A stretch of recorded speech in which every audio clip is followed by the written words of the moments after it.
नमो वृषभसेनादि गौतमान्त्य गणेशिने मूलोत्तर गुणाढ्याय सर्वस्मै मुनये नमः। जब हम सिर झुकाएं तो आप भी सिर झुकाएं।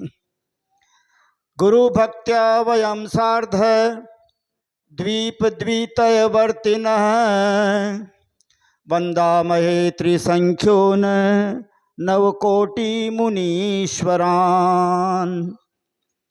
अज्ञानतिमिरान्धानां ज्ञानाञ्जनशलाकया चक्षुरुन्मीलितं येन तस्मै श्रीगुरुवे नमः। आचार्य रत्न गुरुदेव महामुनीन्द्र पूजे जिन्हें विनय से अहमिंद्र इंद्र। अंतर्मना सुतपसी सुप्रसन्न सिंधु मैं भक्ति तीन पढ़ के सब सिर झुकाइए। मैं भक्ति तीन पढ़ के करता नमोस्तु। महानुभावों, आपको बोलना है नमो नमः। क्या बोलना है? With smiling. हाँ, कोई माइंड में टेंशन नहीं, टेंशन नहीं, डस्ट कचरा है, वो कचरे को बाहर फेंको, समझे? आराध्या जैन। ओम ह्रीं 1008 श्री श्रेयांसनाथ जिनेन्द्राय चिंतामणि पार्श्वनाथ जिनेन्द्राय ओम रूम परम पूज्य गणाचार्य दादा गुरु श्री पुष्पदंत सागर जी गुरुभ्यो ओम रूम परम पूज्य अंतर्मना गुरुदेव आचार्य रत्न श्री प्रसन्न सागर जी गुरुभ्यो ओम ह्रोम परम पूज्य उपाध्याय परमेष्ठी भगवन सौम्य मूर्ति 108 श्री पीयूष सागर जी गुरुभ्यो ओम ह्र परम पूज्य ज्ञानी ध्यानी तपस्वी अभीक्ष्ण ज्ञानोपयोगी प्रवर्तक मुनिराज श्री सहज सागर जी गुरुभ्यो समस्त आचार्य संगस्त त्यागी व्रतिभ्यो।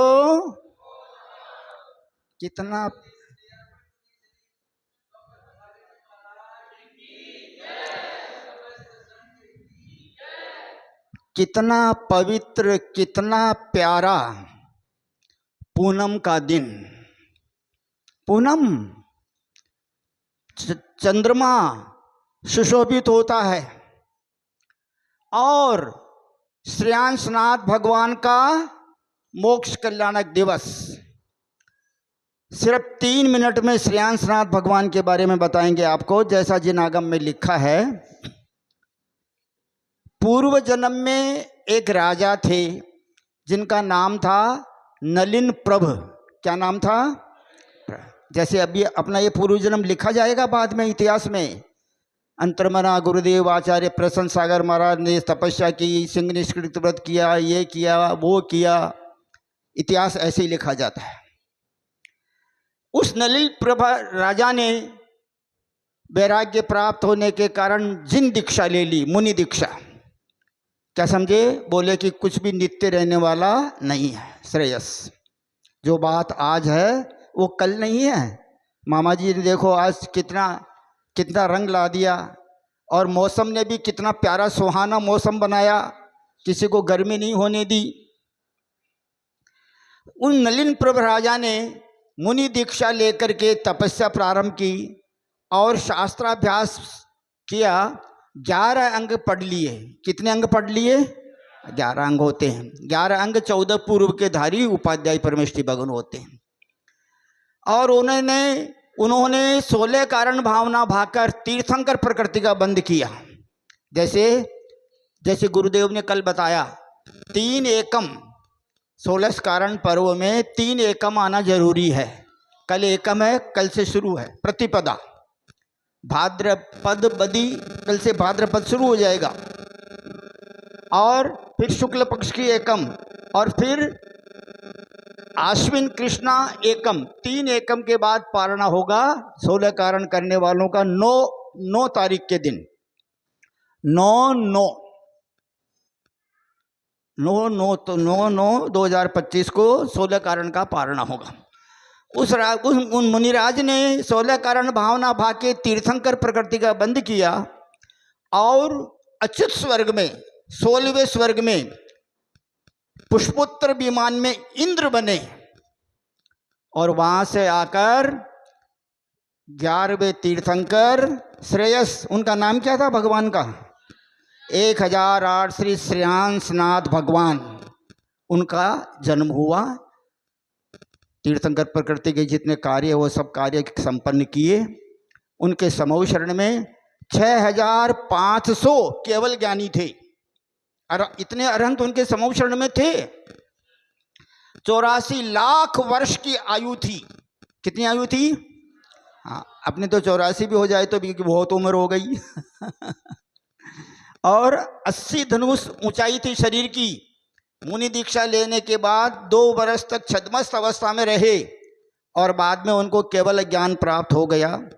भव्य जीवों को धर्मोपदेश देते हुए सम्मेद शेखर जी पर पधारे, योग निरोध किया, संकुल कूट से मोक्ष गए। श्रेयांसनाथ भगवान कहाँ से मोक्ष गए? प्रत्येक कण कण को क्षण क्षण, प्रत्येक कण कण को क्षण क्षण सम्मेद शेखर जी पर जिन्होंने जिया है, ऐसे तपस्वी संत के चरण सानिध्य में हम बैठे हुए हैं। This is our very good luck. बिना लक के यहाँ नहीं आता राकेश भैया जी, कहाँ आता है? इस प्रकार यह है 24वीं पुराण में 146, 147, 148 पेज पर यह कथा लिखी है। आप पढ़ना चाहें तो वहाँ पढ़ना। अब आज का प्रसंग रक्षाबंधन। 2 नगर की कथा है, उज्जैन की और हस्तिनापुर की।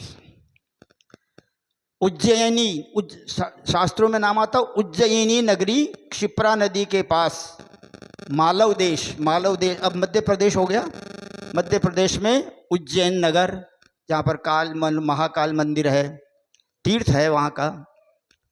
वहाँ पर एक श्री वर्मा नाम के राजा राज्य करते थे। सबका नाम तो होता ही है, नाम तो पशु पक्षियों का भी होता है।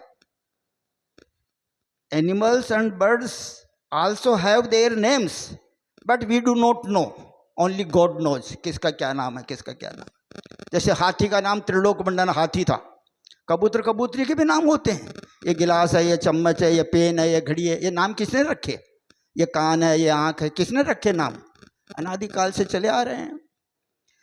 श्री वर्मा नाम का राजा था और उनकी महारानी का नाम श्रीमती था। उस राजा, बहुत ही संक्षेप में यहाँ पर कहा जाएगा, उस राजा के 4 मंत्री थे। कितने मंत्री थे? How many ministers were there? 4 ministers. उनके नाम थे बलि, नमुची, बृहस्पति एवं प्रहलाद। 4 मंत्री थे। लौकिक विद्या के अच्छे जानकार थे, लेकिन जैन धर्म से द्वेष करते थे। क्या समझे? वाई हैज़ नो रिप्लाई, क्योंकि उनका वैसा ही होना था। क्या समझे? नेवर कास्ट एनी क्वेश्चन, कभी किसी से कोई प्रश्न मत पूछो। सबके चेहरे भिन्न भिन्न। Why? Because the intentions are different, therefore the faces are also different. सबके भाव कैसे हैं? जिसके भाव अच्छे हैं उसके भाव भी अच्छे हैं, और जिसके भाव खराब हैं, गुरुदेव ने परसों के दिन कहा था, यदि परिणाम अच्छे हैं तो परिणाम अच्छा है। इसके मीनिंग पर ध्यान देना श्रुतिबन। यदि परिणाम अच्छे हैं तो परिणाम अच्छा है, और यदि परिणाम खराब हैं तो परिणाम भी खराब है। समझ में आ गया? Thoughts and intentions are good, then result is also good, उसका नाम है परिणाम। तो इस प्रकार हुआ क्या कि उज्जैन नगर में एक बार बहुत विशाल मुनि संघ का मंगल पदार्पण हुआ। How many saints were there? 700। कितने थे? 700 मुनिराज थे उस संघ में। जैसे अभी इंदौर में कितने पीछे इकट्ठी हुई थी, लगभग 380-400 करीब इकट्ठी हुई थी, 400 तो नगर के सब नर नारी उद्यान में ठहर गए मुनिराज, पूरा संघ। उनका नाम था अकंपन आचार्य। आचार्य श्री का नाम क्या था? अकंपनाचार्य। सब नर नारी अष्टद्रव्य लेकर पूजा के लिए, वंदना के लिए जा रहे थे। राजा छत पे घूम रहे थे। उन्होंने देखा कि आज क्या मंगल महोत्सव है हमारे शहर में, जो सब नर नारी अच्छी वेशभूषा पहन के और हाथ में सामग्री लेकर के, पूजा की सामग्री लेकर के जा रहे हैं। कहाँ जा रहे हैं? तो उनके मंत्री को तो साथ रहना ही पड़ता है राजा के साथ में। मंत्रियों से पूछा कि ये सब लोग कहाँ जा रहे हैं। मंत्रियों ने घृणात्मक शब्द बोले। क्या बोला उन्होंने? कि नंगे साधु आए हैं, लोग उनकी महिमा तो जानते नहीं, मेले कुचले रहते हैं, नहाते धोते नहीं हैं, उनके दर्शन करने जा रहे हैं। राजा ने कहा तुम कुछ भी बोलो, मैं भी जाऊंगा। तुम कुछ भी बोलो, ये कथा कोश में लिखा हुआ है, मैं भी जाऊंगा वहां दर्शन करने। जब राजा जाता है तो उसके साथ मंत्रियों को हैव टू गो, जाना पड़ता है। हाँ? राजा जैन था, मतलब राजा तो नॉर्मल माइंड था, लेकिन वो जिन धर्म से देश नहीं रखता था। तो चारों मंत्री गए, साथ में राजा भी गए। अब वहां पर अकंपनाचार्य को अवधि ज्ञान से पता लग गया कि संघ पर, मुनि संघ पर उपसर्ग हो सकता है। इसलिए उन्होंने अपने सब शिष्यों को आज्ञा प्रदान कर दी कि सब साधु मौन रखेंगे, सब मुनि लोग मौन से रहेंगे। सारी प्रजा दर्शन करने आई, राजा भी आया, मंत्री भी आए, लेकिन वो मुनिराज तो मौनस्थ बैठे थे ध्यान में। सबने नमस्कार किया। मंत्र बाद में वापस लौटे सब अपने अपने, जैसे अभी आप वापस घर जाओगे ना, चाहे यहाँ रुकोगे चाहे घर जाओगे, तो मंत्रियों ने राजा को उकसाया, मतलब उसको उत्तेजित किया। देखो हमने पहले ही कहा था, ये लोग कुछ जानते तो है नहीं, अगर जानते तो कम से कम आशीर्वाद तो देते, दो शब्द तो बोलते, लेकिन इनको कुछ आता जाता नहीं है, पढ़े लिखे है नहीं है, कमाने का काम इनसे होता नहीं है, इसलिए कपड़े खोल दिए, साधु बन गए। मतलब बड़े ग्लानि के शब्द बोले। राजा ने कुछ नहीं कहा, ठीक है सुन लिया। उधर से एक मुनिराज आ रहे थे आर करके, उनको पता नहीं था गुरुदेव की आज्ञा क्या है। तो मंत्रियों ने कहा देखो ये एक बैल चर करके आ रहा है, मतलब मीनिंग लेना उसका। तो मुनिराज ने देखा कि इनको थोड़ा घमंड है अपनी विद्या का, वो रुक गए, और रुकने के बाद मंत्री भी रुक गए। राजा ने झुक के तो प्रणाम किया, राजा ने तो प्रणाम किया। जिसके अकड़ नहीं है वो प्रणाम करता है, और I am something who are they, वो प्रणाम नहीं करता, वो अभव्य होता है या मिथ्या दृष्टि होता है। चारों मंत्रियों ने विवाद करना शुरू किया, प्रश्न पूछे मुनिराज के सामने, वो टिके नहीं, सारे वो सब निरुत्तर हो गए। किताब में तो नहीं लिखा, लेकिन मैंने सुना है गुरु मुख से। उन्होंने जब ये कहा ना कि ये बैल आ रहा है, तो मुनिराज ने कहा आप ब्राह्मण हो कि हाँ, आप गाय को माता मानते हो कि हाँ, तो बैल तो गाय का पति होता है, तो मैं तो तुम्हारा पिता हो गया, क्या समझे? अगर मैं बैल हूं तो मैं तो तुम्हारा पिता हो गया। यानी वो लज्जित हो गए, चले गए। राजा अपने महल में चले गए, मंत्री अपने घर पे चले गए। लेकिन मंत्रियों के बड़ी दुष्टता आ गई विचारों में कि इन मुनियों को तो मारना है। चारों जने टाइम फिक्स कर लिया, अर्धरात्रि 12 बजे जब सुनसान हो जाता है, चारों नंगी तलवार लेके गए। अब उधर हुआ क्या, जब मुनिराज संघ में पहुंचे तो उन्होंने रास्ते में जो घटना घटी सारी गुरुदेव को बता दी। गुरुदेव ने कहा कि अच्छा नहीं हुआ, क्योंकि जो विवाद हुआ है उसका असर संघ पर आएगा, वो लोग मारने के लिए आएंगे क्योंकि जिसके मन में बुराई छा जाती है वो बुराई काम करता है, और जिसके मन में अच्छाई छा जाती है, कितनी भी बरसात आ रही हो, कितना भी कुछ हो रहा हो, हमको तो तरुण सागर हम पहुंचना ही है, शिलान्यास के समय पहुंचना ही है आते हैं। तो उन चारों ने रात्रि में घर से निकलकर मुनियों को मारने के लिए उद्यान में जाने की तैयारी की उन्होंने। रास्ते फिर आचार्य श्री ने उनको आज्ञा दी कि जहां पर वाद विवाद हुआ है वहीं पर जाकर आप खड़े हो जाओ, ध्यान लगाओ, आतापन योग लगाओ। तो वो चारों मंत्री जब आए, ओहो, अपनी इंसल्ट तो इन्होंने ही की थी, इसलिए इन्हीं को मारो पहले, बाद में देखेंगे संघ को। तो चारों ने एक साथ तलवार उठाई, क्योंकि सब बुद्धिमान तो थे, भले कुबुद्धि थी कि अगर पहला ही व्यक्ति कोई मार देगा तो उसी को सारा पाप लगेगा, कि चारों एक साथ तलवार का प्रहार करेंगे। अब देखना, वीतरागता का प्रभाव, धर्म का प्रभाव सब जगह होता है, चाहे वन हो, चाहे भवन हो, चाहे महल हो, चाहे झोंपड़ी हो, जल हो, थल हो, नभ हो, कहीं भी हो। जैसे ही उन्होंने ऐसे हाथ किए चारों ने, वहां के यक्ष देवता ने उन चारों हाथों को कील दिया, ऐसा का ऐसा, मतलब न तो ऐसे हो सकता न ऐसे हो सकता, ऊपर नीचे कुछ भी नहीं, ऐसा कैसा कील दिया।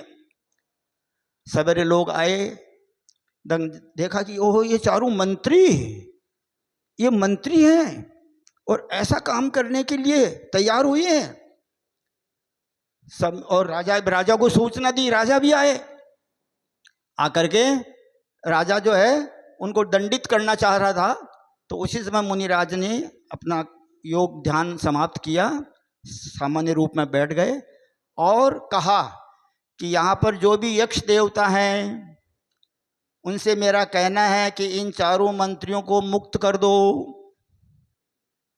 तो वो यक्ष देवता प्रकट हो गया, चारों मंत्रियों को मुनिराज की आज्ञा से स्वतंत्र कर दिया।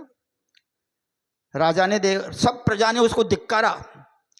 राजा ने उनको बुला करके चारों मंत्रियों को काला मुंह करके गधे पर बैठाकर जुलूस निकालकर, और मतलब बड़ा अपमानित करके कि भाई हम मारेंगे तो नहीं, तुम लोग ब्राह्मण हो लेकिन तुम इस देश में मत रहो। वो उनको वहाँ से देश से निकाल दिया। वो निकल करके उज्जैन से चल करके हस्तिनापुर पहुँचे,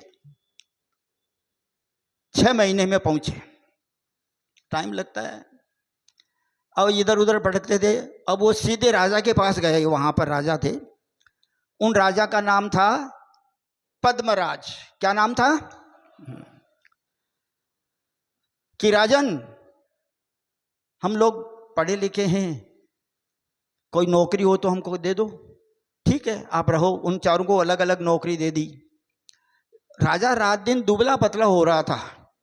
मंत्री बुद्धिमान तो थे, उन्होंने पूछा कि राजन आप प्रतिदिन दुर्बल क्यों होते जा रहे हैं?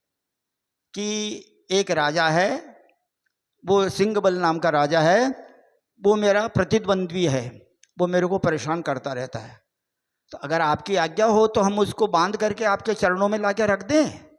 राजा खुश हो गया सुन करके इस बात को, तो कि आज्ञा दे दी। वो चारों गए, छल कपट, कहते ना शाम दाम दंड भेद, बहुत सी बातें हैं राजनीति में, ये सब चलता है, क्या समझे? तो वो चारों मंत्री उस संबल राजा को पटापटो करके और उसको ले आए और रस्सी से कसकर बांध दिया। वो अकेला क्या करेगा, और ला करके पद्मराज राजा के सामने रख दिया। फिर वो उसने प्रणाम किया, अपने अधीनता स्वीकार कर ली। राजा ने कहा कि मैं तुम्हारी इस प्रवृत्ति से, इस कृति से बहुत खुश हूँ, मैं तुमको कोई वर देना चाहता हूँ, मांगो क्या मांगना है। तो क्या आप धरोहर में रहने दो, जब हमको इच्छा होगी तब मांगेंगे। अब मुनि संघ तो विहार करते रहते हैं, मुनि संघ एक जगह तो रहते नहीं। गुरुदेव कहते हैं सूरज, सरिता और संत रुकते नहीं है। सूरज रुकता है क्या? सरिता रुकती है और संत रुकते हैं? कहाँ दक्षिण भारत में थे, कुंजवन उदगांव, आंध्र प्रदेश में आए, बद्रीनाथ गए, यहाँ आ गए, और आगे कहाँ चले जाएंगे, राजस्थान, मध्य प्रदेश, कोई पता नहीं गुरुदेव का, संतों का कोई पता नहीं क्योंकि जब एक जगह रुक जाता है पानी तो वो खराब हो जाता है, गंध आने लग जाती है। तो वो मुनि संग विहार करते करते हस्तिनापुर पहुंचे। अब उन चारों मंत्रियों को पता पड़ गया कि ये वही संघ हैं जो उज्जैन में आए थे, और राजा को मालूम पड़ जाएगा तो हमको और यहाँ भी सजा मिलेगी। तब उन्होंने एक षड्यंत्र रचा और कहा, आपस में विचार किया कि हम इन मुनियों को उपसर्ग करेंगे और 7 दिन का राज्य मांग लिया। राज्य लेकर के 2 मिनट में पूरी हो जाएगी, क्योंकि गुरुदेव ने 8-10 का टाइम दिया था, मैंने घड़ी की तरफ देखा नहीं, 8-13 हो गया है। उन्होंने उपसर्ग करना शुरू कर दिया, गंदे गंदे पदार्थ लेकर के हवन करना नरमेद। मुनियों के गले रुक गए, दुर्गंध आ गई, मूर्छित हो गए। फिर एक मुनिराज तपस्या कर रहे थे, सागर चंद्र आचार्य नाम के, धरणी भूषण पर्वत पर। उन्होंने, उनके मुख से निकला, हा, बड़े कष्ट की बात है। वहाँ उनके पास एक शुल्लक जी बैठे थे, उन मुनिराज का नाम था सागर चंद्र आचार्य। शुल्लक जी ने पूछा, गुरुदेव क्या हो गया, अचानक क्या हो गया, आपके मुख से दुख भरे शब्द क्यों निकले? उन्होंने कहा, हस्तिनापुर में मुनिराजों पर उपसर्ग हो रहा है। गुरुदेव कोई मेरे लायक सेवा हो तो बताओ, आप विद्याधर हो, आकाशगामिनी विद्या आपके पास है, अभी आप जाओ हस्तिनापुर, वहाँ मुनिराज के पास धरणी भूषण पर्वत पर, और वहाँ विष्णु कुमार मुनिराज हैं, उनको विक्रिया रिद्धि प्रकट हो गई है, वो इस उपसर्ग का निवारण करेंगे। तो वो विष्णु कुमार मुनिराज के पास पहुँचे, उनसे निवेदन किया। उन्होंने अपने हाथ फैलाया तो फैलते फैलते लाल किले तक चला गया। जैसे यहाँ से हाथ फैलाया तो लाल किले तक चला गया। उन्होंने देखा कि विक्रिया रिद्धि प्राप्त हुई है। वे 52 अंगुल का शरीर बनाकर, इसमें लिखा है 52 अंगुल का वामन शरीर बनाकर ब्राह्मण बन करके और मंत्रियों के पास पहुँचे जहाँ हवन हो रहा था। और सबसे पहले तो अपने घर पहुँचे वे, और उनके पिता महापद्म चक्रवर्ती दोनों मुनि बन गए थे, पिता पुत्र। और उनको बड़े भाई से कहा, जिस वंश में, कुरु वंश में राजा श्रेयांश हुए, शांतिनाथ तीर्थंकर हुए, कुंतुनाथ हुए, अरनाथ हुए, आप उस वंश वाले मुनियों पर उपसर्ग करवा रहे हो। उसने अपनी मजबूरी बताई कि मैंने राज्य इनको दे दिया है। फिर मुनिराज ने जाकर के उनको आशीर्वाद दिया, बलि वगैरह को। उन्होंने कहा, मांगो विप्र, क्या चाहते हो? कि मेरे को तो सिर्फ 3 कदम भूमि चाहिए, मैं एक छोटी झोंपड़ी बना के रहूँगा। अरे 3 कदम क्या मांगते हो, तुम्हारा शरीर वैसे ही छोटा है, अगर आपको देना है तो प्लीज़ गिव मी, नहीं तो मना कर दो। तो उन्होंने कहा तथास्तु। अब उन्होंने विक्रिया से अपना दोनों यानी पैरों को, पूरा शरीर को बड़ा कर लिया।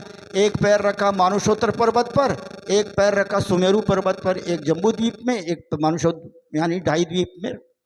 पूरा लोग तो उसमें आ गया। अब तीसरा पैर कहाँ रखे? तो बलि ने कहा, मेरी पीठ पे रखो। बस बलि का मान हनन हो गया, तो सारा उपसर्ग दूर हो गया। श्रावक श्राविकाओं ने मुनिराज को आज के दिन आहार करवाया। और इस प्रकार ये मुनि सुव्रतनाथ भगवान की तीर्थ की कथा है। जय बोलो 700 मुनिराजों की, कंपनाचार्य स्वामी की, विष्णु कुमार मुनिराज की, आचार्य संघ की। नमोस्तु गुरुदेव, नमोस्तु।